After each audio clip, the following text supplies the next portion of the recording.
I really find it useful going into a meeting with exactly points that you want to actually cover, because it just makes sense for both parties. You've got questions that need to be answered.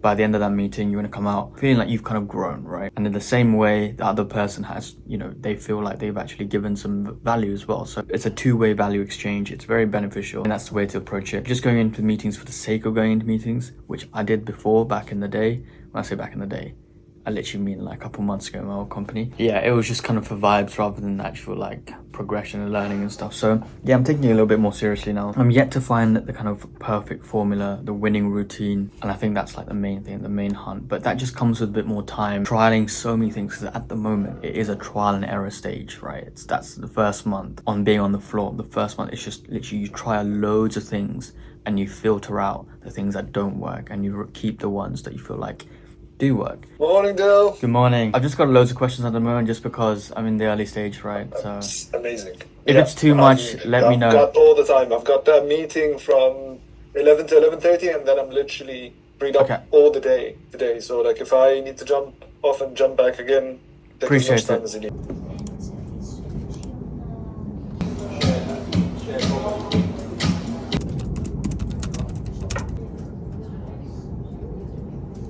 Yeah, how are you doing today? Busy, right?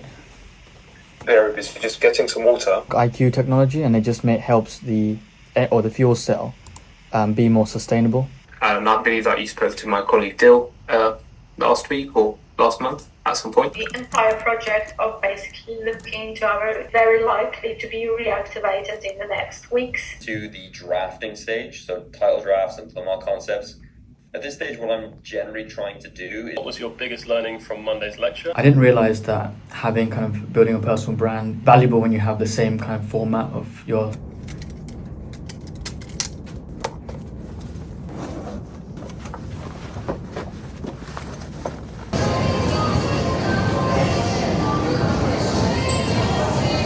Yeah, today was kind of a funny day, like cracking on with work. I didn't get anything today, which is calm. It's fine, we move on. Decided to go to the gym during my lunch break for the first time ever.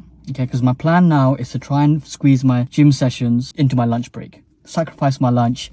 Food can wait, the gains cannot. You need food to have the gains. But my point is, if I can squeeze it in then have lunch on my desk while I work, efficiency. I can get home, I've got the evening to myself, I can focus on YouTube or my 9 to 5 again. Boom, we repeat. So I went into the gym, I literally got unchanged and everything. And then I realized I'd left my shorts at home. And it was a leg day, so I couldn't even, I couldn't squat with wearing my suit trousers at all. Like, no way. If it was an upper body day, maybe I could have just gone away with it, to be honest. But it wasn't, and I had, it was just not, it was not it. So I just had to pack up and go back to work. Anyway, that's fine. So we had to have a late workout session just now. I did a bit of cardio, did some legs, but it wasn't that great. It's cool. Tomorrow, I'm going to make sure I pack everything tonight, and then we're there. Preparation needs to be on point. Can't be doing that again. Yeah, as for today though, it was pretty much more of a learning day. I'm trying to network, speak to people, that are in the position above me, that, the calls I had today, I actually spoke to a client, a future potential client, whatever, which is really nice, understanding their pain points. But if you take a step back, this whole corporate lifestyle, whatever, honestly, all they are is just normal people. They're just normal people. They've just got a problem. You come in, you offer the solution. You don't really get attached too much to the outcome. Yeah, you push and try and get the sale, right? But end of the day, if they don't want to do it, cool. There's someone out there that wants to do it. If they do want to do it, after you've been honest and with them, happy days. You win, they win, we all win. Just having that call today, if I was to start my own business, how I should be communicating with prospects when I qualify them. And my job is to find people with a need, really highlight their problem and make them get on a call, and for the deal closer to come in and secure the prospect. If I was running my own business, of course I'll have to do both jobs myself, but I need experience doing my job, and then I need experience doing their job as well. So we just gotta keep hustling. But as for the mentality and everything, I don't think anything's definitely changed. I'm pretty happy with the way things are going. Yeah, we're 2 months in. I can do better with my sleep. It's not been the greatest. I can do better with being a bit more routined, I think, in the evenings. I'm a bit of a headless chicken. I mean, I was a headless chicken last week. I was all over the place, but this week we're good. I think one of the most crucial things which really been doing so far in the last few weeks, or at least starting this whole 9 to 5 journey, and has actually had so much benefit, and it's simply being super self-analytical. Literally, like, I reflect on my days every single day, mainly because I'm making a video series. Like, I'm literally documenting the whole journey. I'm documenting 9 to 5 life or whatever. And I obviously didn't do this before. Like, making daily videos, what it's really taught me is that because I'm literally speaking to a camera, and I know you're watching this, and I know there's people watching this all the time, but because I, as a person, literally pull out my camera every night or during the day and I record to myself, I'm having to think of things that have just happened and be very, very self-analytical, right? Like, I analyze now a lot more than I did before.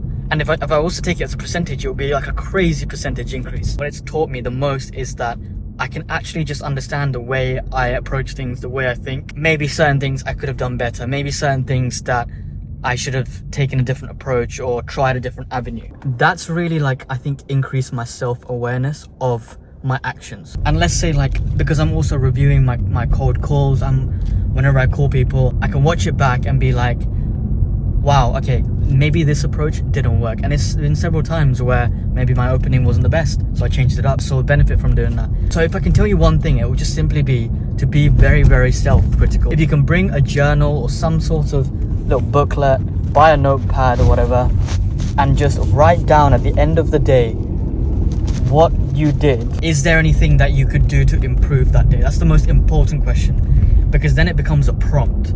It becomes a prompt for you for the next day. And then if you can try and find the solution, you might not know what the solution to that problem or that small challenge that you face today, it's fine. Speak to people that you think might be able to help. In the comment section below, maybe drop it here, maybe I can shed some light. Or if not, if anyone else wants to see the message, maybe they can shed some light.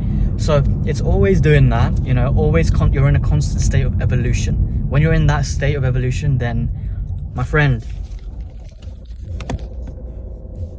there is nothing bad that's going to happen. You're just going to grow.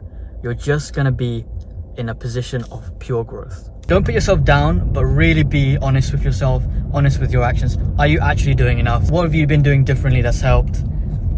And most importantly, what's not been working and what would you like to change for tomorrow? Good luck. And I pray that it